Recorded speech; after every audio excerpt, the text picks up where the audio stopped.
as we kind of get into it here, would you mind for everyone tell us your name and where you are and what it is that you do? Yeah, for sure. Also, Uh, welcome to Coffee People. I'm sorry, man. Thank you. No, thanks for having me. Thanks for Yeah, reaching out. you're This is welcome.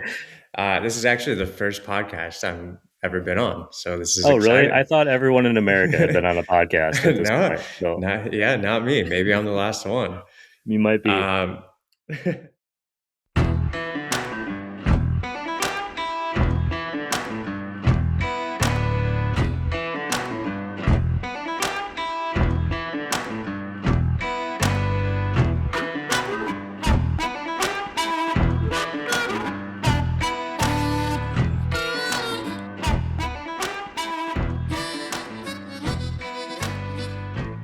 I'm Matt Cohen. I'm the founder of Coffee Connections, a 501c3 nonprofit here in Chicago, the great city of Chicago. And I might add also the greatest city for about 2 weeks in the spring and another 2 weeks in the fall. But those Yeah, 2 weeks really lift up the average, I feel Yeah, like. actually, the last couple of years, I feel like we've skipped over the spring weeks, and it just goes straight to summer. Right, the But cherry blossoms blooming off of Milwaukee, and like it's just a lovely yeah, time to be in Post yeah, no, I the always tell summer's people great. if you're gonna visit, like try to hit that window of everything in bloom, and then like post heat wave.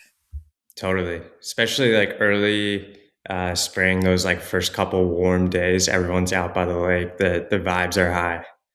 Oh It's a yeah, good and time to be here.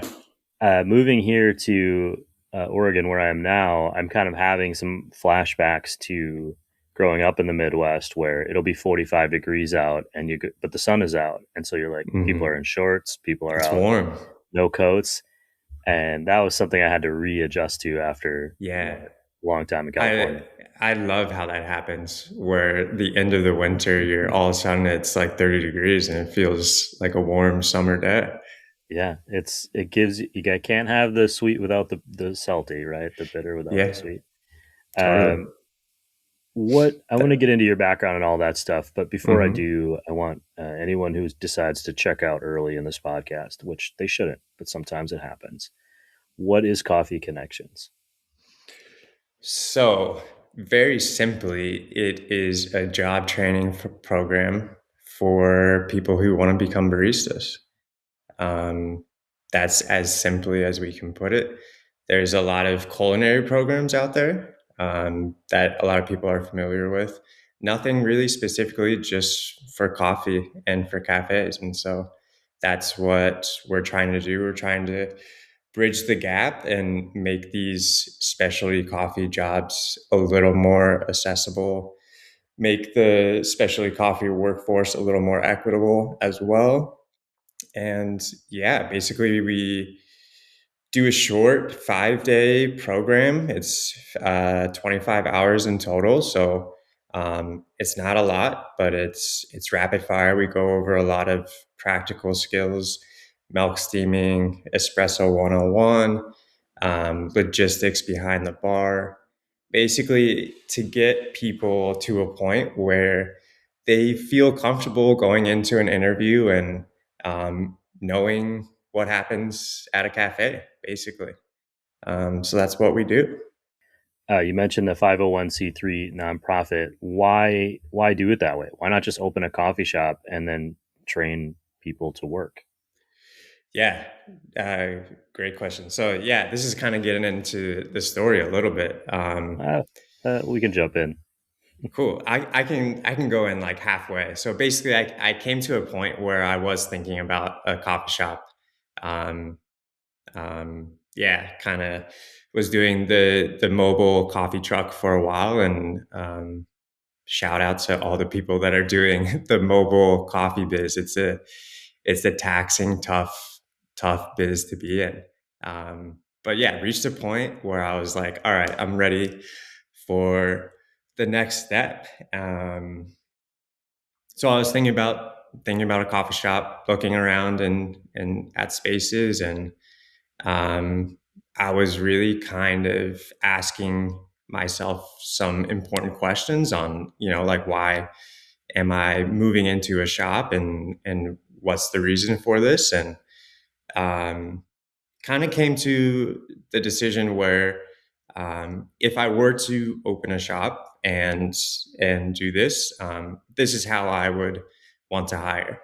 Um, yeah, and I would want to kind of give a chance to people who wouldn't normally have the chance to work in a cafe, because they're super cool, great jobs to have, and can build some amazing skills and really, really help people. Um, and then kind of thought more about it, and I was like, well, let's not limit ourselves to just one shop. I think there's like over 80 coffee shops just kind of on the west side neighborhoods of Chicago, Yeah, that kind of actually north sounds a and little light south. even. Yeah, it might be a little light. And so yeah, I was like, let's connect with all those shops and kind of create a pathway, a pipeline, to get people to kind of have access to these jobs in all the all the different coffee shops, not just mine.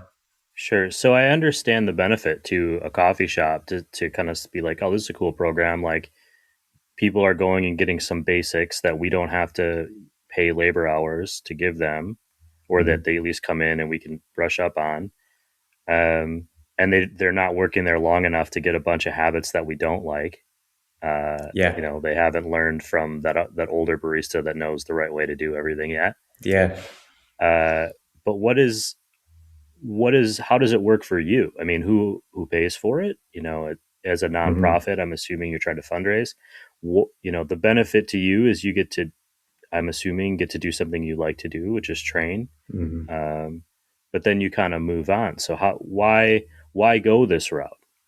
Yeah, I always tell people that, kind of when we're initially talking about the nonprofit, is we are a nonprofit working with people. It just so happens that we get to drink a lot of coffee while we're doing it, and talk about coffee while we're doing it. So that's kind of the reason I love working with people and training people and helping them gain new skills. It's really cool to see when that kind of starts to click, and they kind of gain some confidence. So yeah, I think I kind of had a couple different experiences that led me down to this path. Um, right when I moved to Chicago, I was working for a nonprofit called Youth Guidance, and so we were going into Chicago public schools, and that experience was great and taught me a lot. Kind of taught me that I enjoy working with people and hearing their stories. Um, and so, yeah, we're really trying to drive home that message of this is a nonprofit working with people. Um, and yeah, we do a lot of fundraising. It's donation driven. Um, Mainly up into that first year was a lot of donation driven. We qualify for a lot of grants, a lot of workforce development grants that we're looking into, and will help a lot moving forward and helping us grow. One of the big qualifications is we give everyone the food handler certificate. So we go through that and we pay for that, and so that qualifies us to be workforce development, like officially. So that's cool, and that helps. As they're graduating the program, they get to have that already and give them a leg up when interviewing and Yeah, applying it's the for these first thing jobs. that's going to be on a hospitality job. Do you already have this? Exactly. Have you gone through And this phase? Yeah. yeah, and if a cafe hires someone who doesn't have that, not only are they paying for that course, but then, it's not fun, and it's like 3 or 4 hours of someone's time that the cafe has to pay them to do, and kind of sets them back a day. I'm assuming Um, all of mine have expired years over years, but I think I have a food handlers in like 5 different states now. So okay, well, somewhere along the nice. line. That's something to be proud of. I'm sure they're Uh, all a little different. yeah, all a little bit different, but it all works out. You mentioned you'd been working in another nonprofit, but when I kind of go back a little bit and figure out how you got here, Mhm. uh, do you have first memories of coffee? Do you remember coffee being part of your life in any way growing up, or as you were on this process? And then I'll let you just kind of run with it from there into that first step into coffee as a job. I think for a lot of us, my first memory was my mom drinking coffee, taking us to her favorite coffee shop. I grew up in Cincinnati, so taking us, me and my sisters, to her favorite coffee shop, and I remember we would always get chocolate, like a little piece of chocolate, as she got her coffee, and that was a good memory, and that was fun. So I think that was my first memory. I really didn't start drinking coffee until college. Then kind of started to get into it a little bit, and um, but honestly didn't really fall in love with it until later on in life. I think like I was actually living in Milwaukee for a little bit. Where in Wisconsin are you from? I'm from central Wisconsin, Wausau, Okay. but Okay. certainly Cool. familiar with Milwaukee. I Yeah. almost Cool. always wear a Milwaukee Brewers cap on this show, but today we switched Oh up man, the Black Rabbit. man. I'm a Bucks fan. I usually rep the Milwaukee Bucks. Oh, and see, and Uh, I'm not. Hat. Oh yeah. No, I'm a Okay. Lakers fan. Okay. Gotcha. Yeah. Yeah. Cincinnati, we never had an NBA team, so I had to latch on to the Bucks. Well, not in your lifetime. You had the Cincinnati Yeah. Royals, even Exactly. before my lifetime. But I remember that was a Yeah, team. that's fair. So I guess technically I could be a Kings fan, but that doesn't Maybe sound fun. it doesn't Um, sound fun for anyone, yeah. not even in So Sacramento. yeah. Um, so I was living in Milwaukee and I was working as a journalist actually, and I feel like being a journalist has kind of shaped my entrepreneurship path a little bit.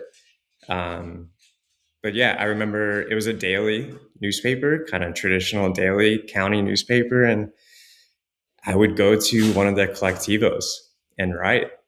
That was kind of like my spot, and kind of fell in love with the coffee shop atmosphere at that point, and started to think more about it and more about it as a career and wanting to learn about it. And I was a journalist up until COVID, and then kind of everything I was doing changed a little bit, and I was a yoga instructor as well, and that stopped as well, and saw a posting for one of the cafes here in Chicago, and I applied and was their only employee, and it really was a perfect situation for me to kind of start to learn. And it was during COVID, so I mean it was slow and kind of a quiet vibe, and they were very nice to train me. And I basically got a year in that cafe of just kind of like messing around a little bit and learning out on the machine, and you know all of everything that goes into running a coffee shop, and that was really cool. um, You yeah, mentioned learned. journalism shaping some of your entrepreneurial vision for the future, intentionally or Yeah, unintentionally. How, might I ask, or what made you say that? Because we're at an interesting time in the world for journalism. yeah, totally. Yeah. With journalism and writing specifically, um, you have to very quickly get to the why and the reason that you are telling the story. There's a saying in journalism: you can't bury the lead. And so, I was always kind of like thinking, like, what is the point of this, and what is the point of this story that I'm trying to tell, and what are the main points, and let's get it across as quick as possible, and kind of get rid of all the extra fluff. It's not needed, at least like at the beginning. Sure. Um, and I kind Don't of like, use three words when one will do, right? yeah, yeah, definitely, and kind of same with I was a writer and also designing the paper, so kind of similar concept. You want your best photo to be like front and center, and with the colors, and hit the reader right away, and this is what matters. And I think when entering the entrepreneurship path, I kind of had that similar mindset, and I think I still do. I love to just like ask questions and just be like, what, like what is the point of this? And if you get rid of all the fluff, like what's still there, and what's the reason? Um, so yeah, I I think think that kind that's of good advice shaped. too. Get rid of the fluff. That's probably what we'll title this podcast today, I think. Yeah, I like yeah, that. I like that too. Actually, fast forwarding a couple years.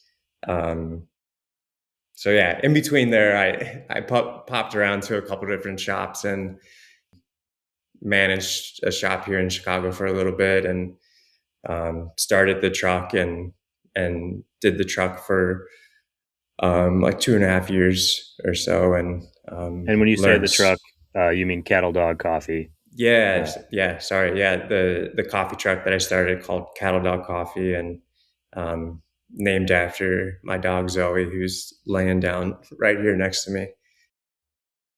But yeah, the kind of the to go along the lines of get rid of the fluff.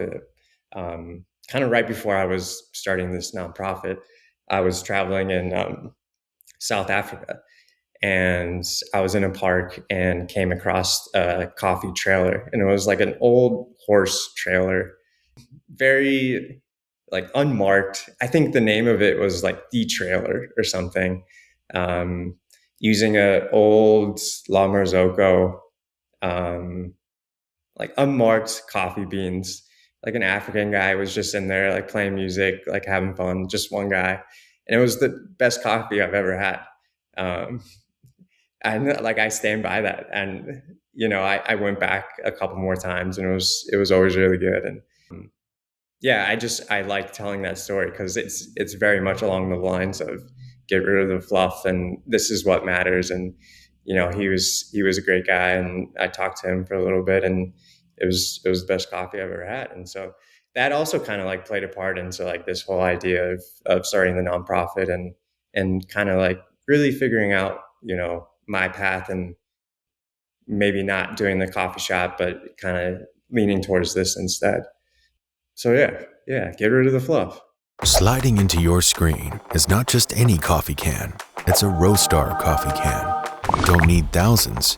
Personalize just one in Roastar's Design Lab. No design experience needed. Choose a pattern, add your logo and text, or create something memorable with AI. Being made in the Midwest, you can expect it on your doorstep in no time. Now that was smooth.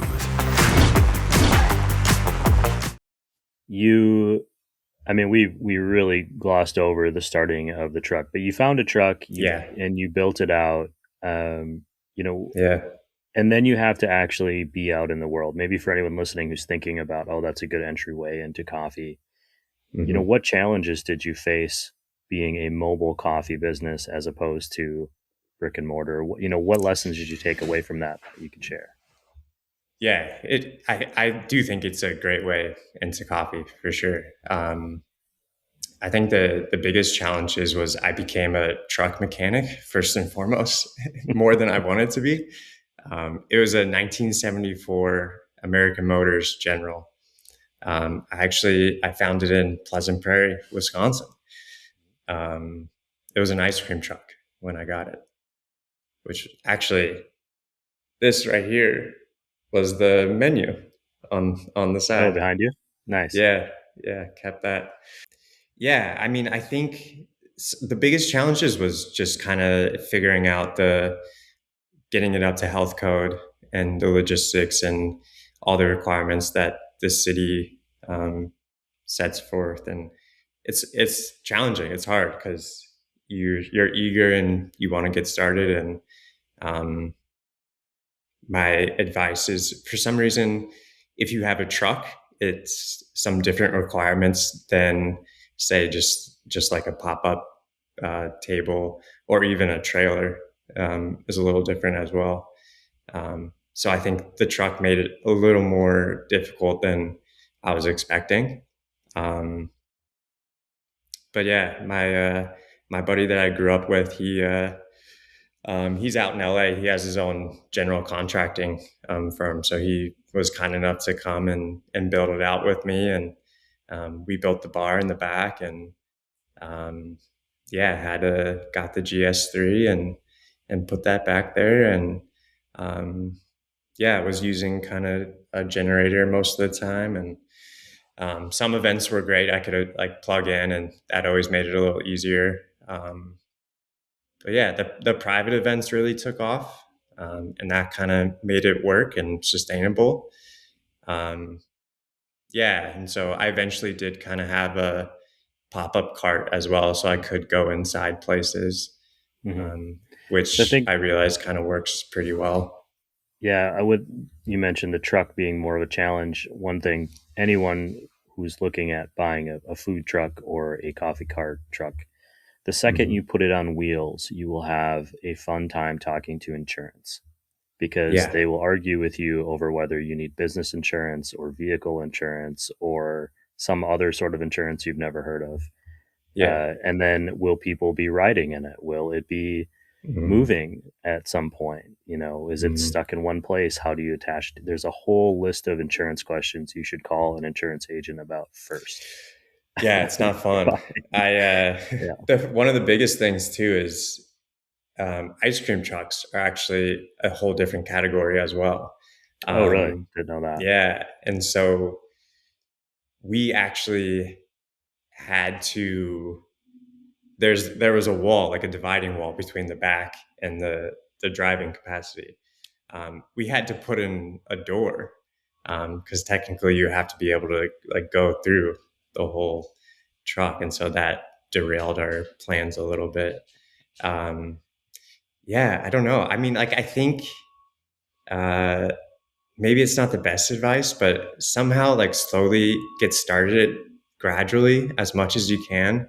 Um, you know, don't wait around for everything. You can always be kind of doing stuff and start the brand and start to gain momentum.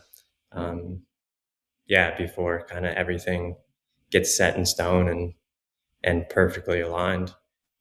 Yeah, I just start. Yeah. I know you had the truck in a few different places. Eventually, you sell the truck. Mhm. Were you just kind of done with that particular thing, ready for the next thing, or what was your impetus there? And how how big of a gap was there before Coffee Connections came about? Yeah. Um, And sorry, I'm gonna interrupt you just a there's sec to say I think it's always, even if it's your call or your decision, moving on from a business you've started can be it's a transition. It's emotional. It's something you built. yeah, there's a trash truck right outside my window. I don't know if you can hear it. Yeah, it's fine. Um, My dog is snoring so loud. It's fine. okay. Okay. Um, yeah, it was hard. It was emotional. Because I thought about keeping the truck just to like have around, and you never know, it could be used in the nonprofit somehow, and it's just kind of like a fun, cute truck to have. Yeah, I think I was 100% ready to move on from the mobile coffee cart, the mobile coffee truck business. That felt good, and I think what made it um, a little easier and less emotional for me to move on was felt so good about this nonprofit idea and was really passionate about it and passionate about getting it started. So I did have the idea for the nonprofit before I sold the truck. But yeah, it was hard. I think, kind of it was my first entrepreneurship stab, and it got me to where I needed to be, um, which is a cool way to think about it. Learned a lot along the way, and um, the truck was cool. Like I'm very proud of the truck and what it turned into. Um, yeah, and I got to put a photo of my dog on the side of it, so that's cool. That's really the only reason that we do anything is to make our dogs proud of us somehow, Yeah, or to yeah, she celebrate. got it. Not up to health codes, but she got to ride in the truck a little bit. Uh, well, I think the health is only coming around so many times a year. Dogs are. This is not professional advice for anyone. So Yeah, you do sell the thank truck. you. Yeah, you Yeah. do sell the truck. You have this idea already that you're working towards, but I'm Mhm. assuming you hadn't run a nonprofit. I think you mentioned you had been working with one. Mhm. Why, why is this the idea that sticks with you? I mean, you've already kind of touched on like the idea of working with people, but it's a whole nother thing to say this is working in a nonprofit is a bit of a lifestyle choice too. I mean, different levels obviously, but you're kind of working in service not only to the people who are coming through your program, but now to the people that you're trying to get to support you as far as their coffee Mhm. programming. What has that been like for you? I think you're a little bit over a year into it. Does that sound Yeah. about right? You've Mhm. had a few graduating classes of your program. I'm not sure how Mhm. many you do a year, if there are five of us. We're on the sixth Okay. program right now. We're in the middle of it. Yeah, I Um, saw some photos of people graduating with their certificates, which I love. That's yeah, awesome. yeah, What has this first year been like, and where is it going? yeah. The first year's been awesome. Starting out the first cohort we were doing was last May, and I actually did it at the YMCA that's over in Hermosa. And yeah, they had a classroom available, and we made it work. And honestly, I wasn't even sure if anyone was going to sign up or want to do it. But I connected with a lot of other organizations and social workers and community centers to send people our way and through the program. And those relationships have really been so beneficial because now at this point, we have a wait list essentially for the programs, and so that's really really cool. And some of the stories of the people going through the programs have made it all worth it, which is amazing. Yeah, we were doing about a cohort every other month or so this first year. Um, Now this year we're aiming for a cohort once a month. So we're shooting for about 75 people to go through the programs this year. I actually just moved into like a training HQ, so Coffee Connections has a headquarters, That which was going is to be my exciting. question because you kind of Yeah, need a lot of the same facilities as a coffee shop. yeah. So one of the things I really like with what we're doing is so the first cohort was at the YMCA, and the cohorts after that we've been partnering with other nonprofits and other organizations. So I really like and continue wanting to do this is to go and meet the people where they're at around the city. So we've partnered with Breakthrough, which is down in Garfield Park, a big nonprofit working down in the southwest neighborhoods of Chicago.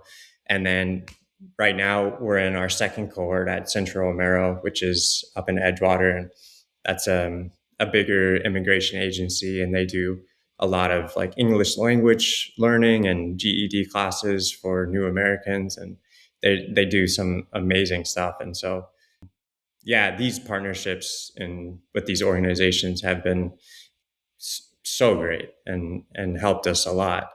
Um, Now with the training space, it'll allow us to kind of offer some level 2 classes and some like interview prep classes, which will be great for people who have gone through the programs but haven't necessarily gotten a job yet, so they can kind of keep coming back, and we'll continue to have them in our network and stay in touch, which is going to be fun and really great for them and us, because not everyone is hiring all at once, and so sometimes it takes a little while, and so it's cool that they're going to be able to come back and refresh their skills and kind of talk about the landscape of coffee shops and who's hiring and all of that.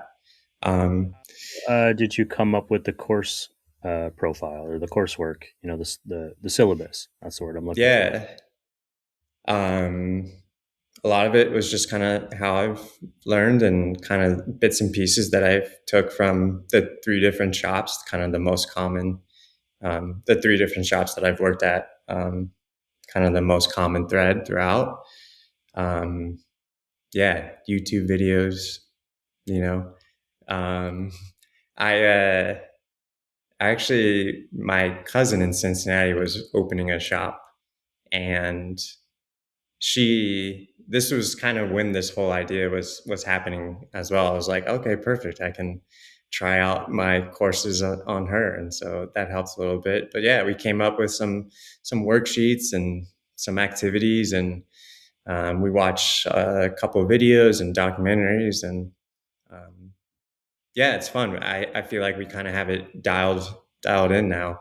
Not to make a coffee pun, but yeah. And That's fine. actually, a really cool part of the program too is we have a pretty good pool of volunteers that come in and either like lead a session or help support, or even just kind of be a guest speaker. So like former shop owners will come in and kind of tell everyone their story, and yeah, baristas will come in and help with milk steaming or whatever it might be.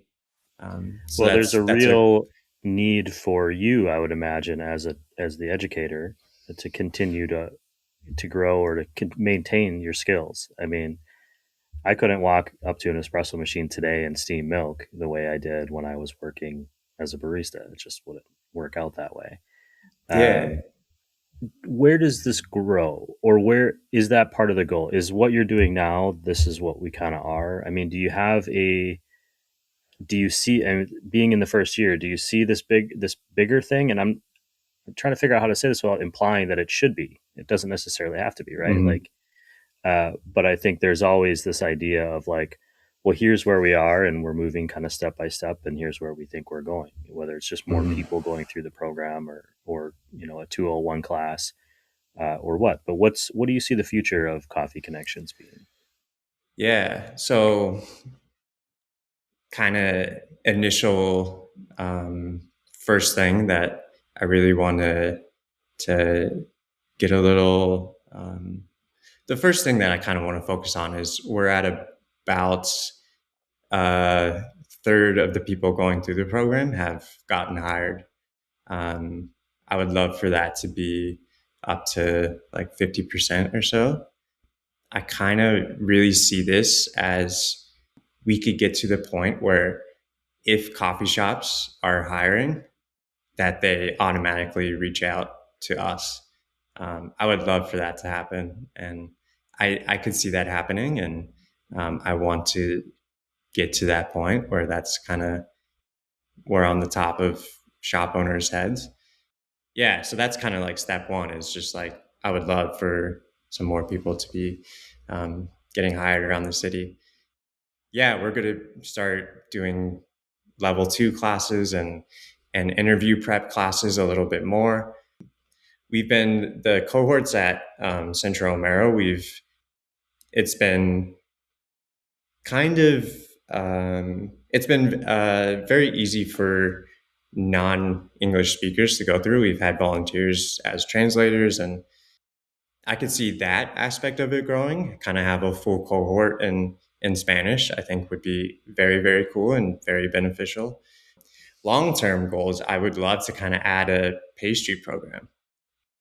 So not only do we do the barista part, but we kind of also have a whole pastry program too, and we so people could do one or the other, and um, we could also add that whole pathway as well as training people to be pastry chefs, because coffee shops and bakeries, I think since the last like 5 years, it seems like it's doubled the amount, you know, and You it got to seems like find new revenue sources. I mean, that's what it yeah, is. exactly. And so bakeries are doing really good coffee, and coffee shops are now doing really good pastries. And so, yeah, I could see that happening and helping a lot too. And yeah, we're going to continue to kind of fundraise and get grant writing. And now with this space, it kind of offers us to do some events, which is fun, and allows some of our past participants to come and do some pop-ups and work alongside us, which is cool. And yeah, just kind of keeping the momentum going. And I think right now what's holding us back a little bit is we only have one espresso machine, so we can only have 8 people, basically, is how I cap a program, just because, with the repetitions and the time on the machine is quite important. So if it's more than that, it kind of slows up a little bit. But so yeah, well, if maybe. anyone is listening to this and has an espresso Yeah. machine, they want to donate. Now is the time. Yeah. Thank you How for how adding can that in. people? Yeah. Well, I think it's hard to ask. It's hard to ask for things sometimes. I know I have a hard time saying, "Hey, I need support for this thing to keep going." Was that something you had to learn, or has that been a challenge at all? I mean, what support do you need, and how comfortable are you going and asking for it? Yeah, it is hard for me. It's different. Yeah, I think my initial thought is, well, I can do it myself, but I'm trying to let go of that. And yeah, because people do want to help. And um, it's it's a cool relationship when that does happen. We're getting coffee donated now from Tasa Coffee Roasters here in Humboldt, and so that's amazing and helps a ton. Yeah, and there's information on our website, coffeeconnectionschicago.com. If people do want to either volunteer and get involved, we're always looking for that to happen. If people want to donate, um, yeah, it tells more about kind of the individual stories of the people going through it, which is cool. And yeah, definitely a little different to kind of ask for things and ask for help. Well, Um, I'm assuming to just launch, you needed some sort of, I mean, operating income. You needed something. So I believe you guys are you're still hosting events, or you're using events as a training ground for mhm. people.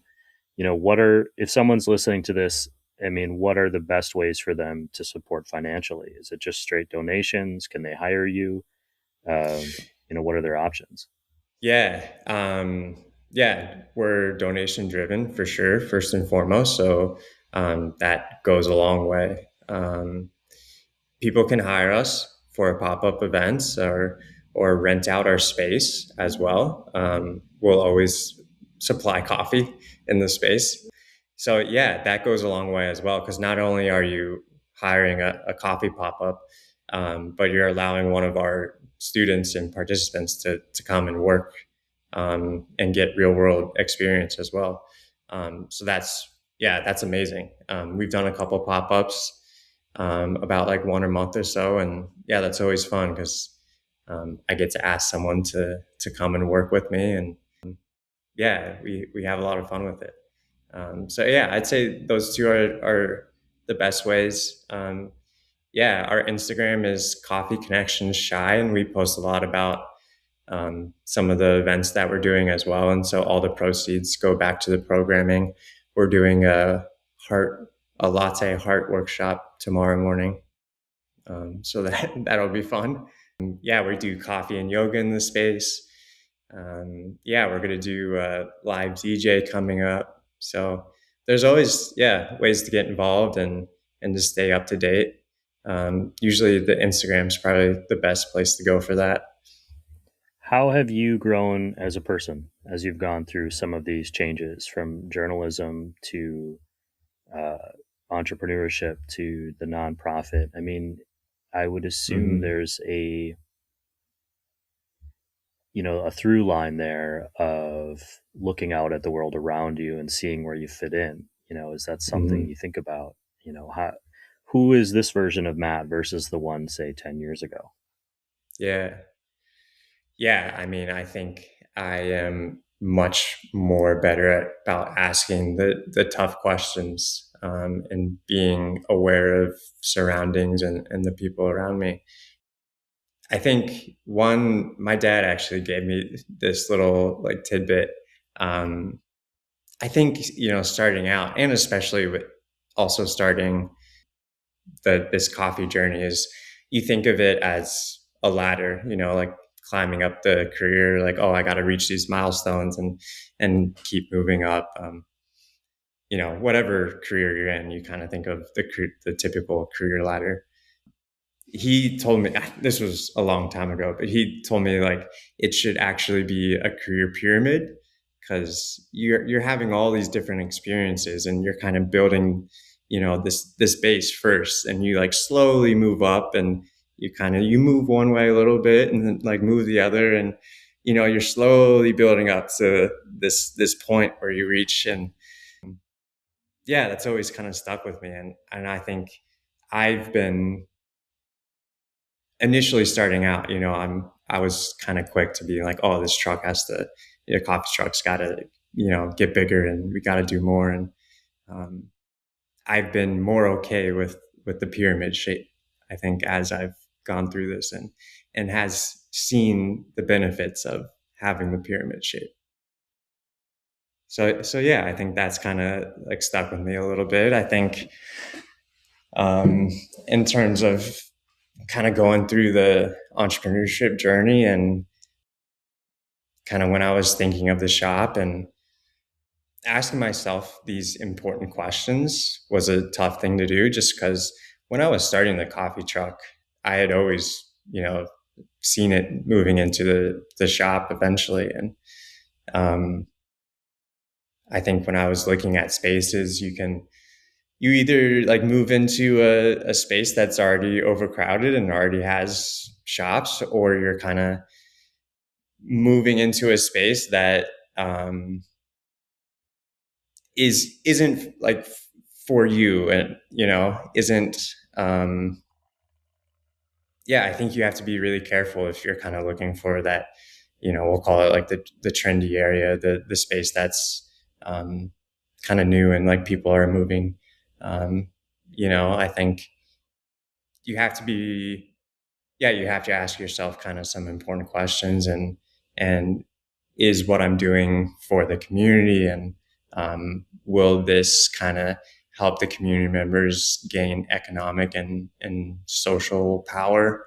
Because I think, unfortunately, like a lot of times maybe that doesn't always happen. And so, long-winded answer maybe to kind of how I've changed, but I think I've kind of become more aware of those things, and have enjoyed kind of like asking those questions as well.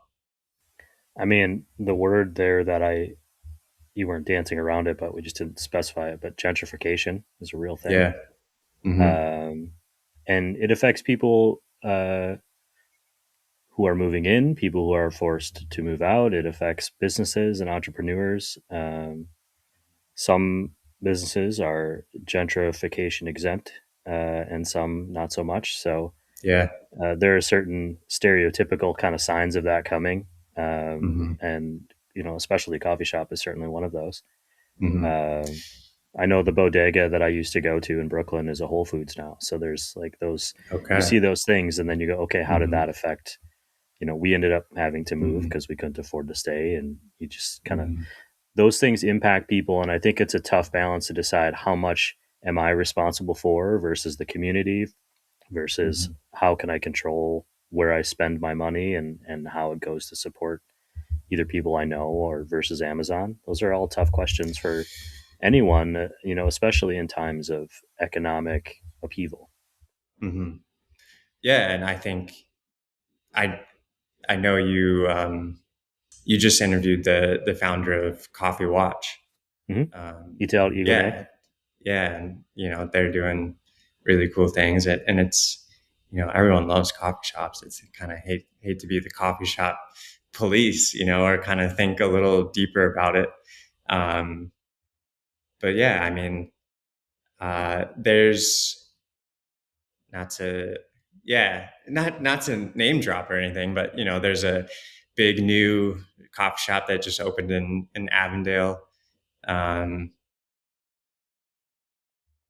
Yeah, Avondale's kind of, tight knit community, lower income, predominantly Hispanic, and the shop kind of is next to like a very cool big high school that's Chicago Public Schools. And um, yeah, you kind of just you ask the questions on, are the people in this community benefiting from what's happening here? And Well, and on yeah, the other side of that coin, is that community going, hey, you know what we would really like is one of those cool coffee shops we now travel to go to. So there's yeah. kind of it's a weird, it's Mm-hmm. weird to make decisions that are best for yourself that are also best for the community. Not weird, but challenging sometimes, depending on what Yeah, you're doing. 100%. Yeah. And then knowing there are players who are not thinking about either of those things. They're just, they're maybe more capitalistic, or in Mm-hmm. your case, more nonprofit, which Mm-hmm. is a different angle about it. Outside of what you're doing, outside of the coffee, do you have a life? Nonprofit workers traditionally don't. I've been one of those. Who are you? Yeah. What do you like to do? Are you getting outside? Or are you going to movies? What's your thing? Yeah. Um, yeah, I like to think I have a life. I also like to think that I'm kind of the same person in and out of the nonprofit world, which is I'm lucky that I'm able to do that. Um, yeah, I'm a sports guy. I've always kind of played sports and been into sports, and big NBA guy, and like to spend time outside and running, biking, playing with my dog in the park. Um, yeah, pretty laid back, quiet guy, honestly. Um, I get that vibe from you. yeah. Well, why don't we start getting close to closing out here? We're already at 45 minutes. With any piece of advice or wisdom you'd like to pass along, coffee or otherwise, could be anything that you've kind of gleaned in your life. Hmm. Yeah, I mean, like, I think, you know, it, I was kind of lucky, I think, to go through that journalism experience and um, to kind of get to the story and to connect with people in that way. Yeah, I think, always connecting with people and asking people questions is never a burden. So I think, I'm lucky that I kind of went through the journalism, experience, and kind of had some experience with telling people's stories. Um, Do yeah, we I think think that journalism is going to survive? I was afraid you were going to ask me that. You can just say Um, yes or no or maybe and move on if you like. I'm going to say yes, but in a very different way than we think of journalism, I think. Uh, Maybe, yeah, not so much the traditional route of newspapers, but journalism will always be around. I once dreamed of working for the Washington Post, so that There was a you long go. time ago. Yeah. Back when the Post was the Post. Uh, Hmm. what did we miss today? Anything that I should have asked that I didn't about you or about Coffee Connections? Um, let's see. I can tell you about my dog. Yeah, absolutely. Actually, well, so yeah, why I named Cattle Dog Coffee Cattle Dog Coffee. Yeah, let's do that. Um, cool. Yeah. So right, right when I got to her, she still is. She's quite protective of me, and that's just kind of how their breed is, and how she was, and almost to the point where it was a little bad at times.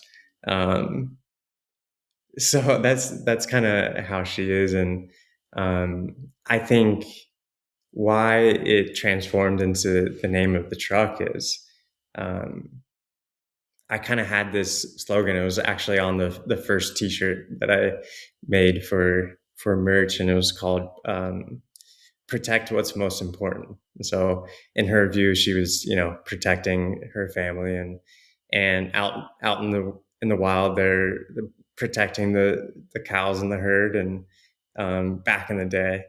And I think this time that people have with coffee, um, however it's done with, making coffee for your partner, or meeting friends, or um, just getting yourself a treat out at your favorite shop, it's such a sacred time, and people love it. And so that's kind of the correlation there, is like, we have to protect this time and spend this doing what's most important to you. And, taking that little time to really enjoy your cup of coffee or that experience you're having. And yeah, so that kind of paired with the ruggedness of the cattle dog and the outdoorsiness, I really wanted to capture that kind of dusty outdoor vibe as well, with kind of protecting this sacred time of drinking your coffee, or having it with some friends, or making it for your partner.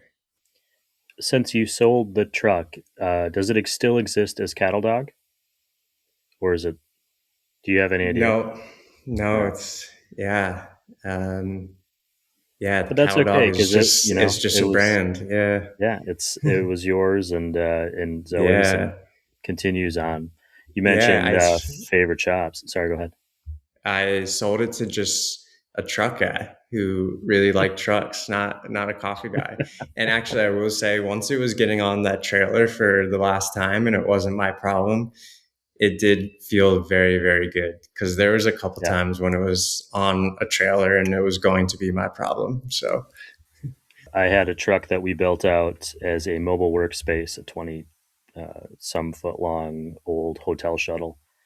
mhm. And after my business partnership broke down, as the truck did often, I was actually like, I was writing for a local blog, or whatever it was at the time, and they had sent me on this beach meditation retreat, and so I was in a kind of like in a drum circle, cross-legged on the beach, and like some guy came up and tapped me on the shoulder and gave me a check, and I signed away the title, and he just took off.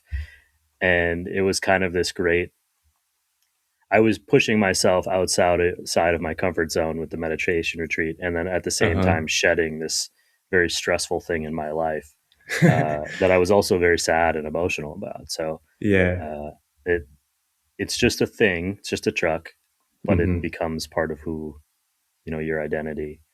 Yeah. You mentioned other shops and favorite. There's Chicago is a ton of incredible shops. If Mhm. you were to stop out in one, do you have a favorite? And two, what are you going to order? Yeah, that's a tough question. Um, well, so I usually order a cortado or a cappuccino. Um, I think, especially if I'm trying out a new shop, I'll go with the cappuccino just to see how they do it, and I think it tells a lot about what the shop's vibe is. Yeah, in terms of favorite shop in Chicago, or a couple of my favorite. Um, Yeah, Sip of Hope is cool. A lot of their proceeds go towards mental health awareness, so that's a cool thing that they're doing. Tasa is great over in Humboldt. Cafe Kalita is awesome. Cafe Kalau in Humboldt. Yeah, Drink Monday is really, really cool. Muse is great. See, I like this because I Um, haven't been to most of those, and I feel like I've been to a yeah, lot of shops in Chicago. So when I'm there in June, I'll be able to look up a new place. Muse. Yeah, Afro Joe's. If it's warm out, Afro Joe's has amazing patio. So that's a good spot. We'll definitely check that out. Matt, Hmm. congratulations on Coffee Connections for one, and for Thank you. working through. I think it's a really cool thing. When I saw it, I just thought, oh, I'd like to learn more about this, and reached out to you. Yeah, And appreciate that. I wish you luck in that, and we're glad that we got a chance to talk and share that story a bit. Yeah, yeah, this was fun. Thanks for having me. You're Appreciate it. welcome.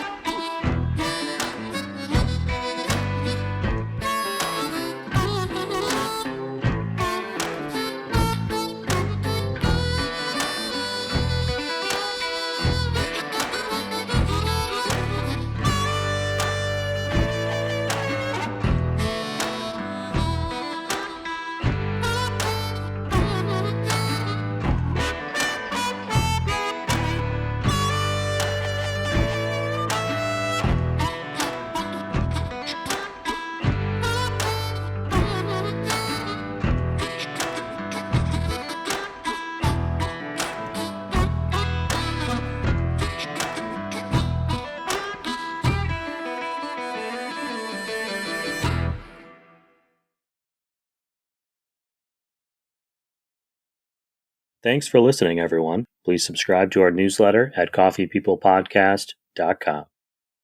Cheers.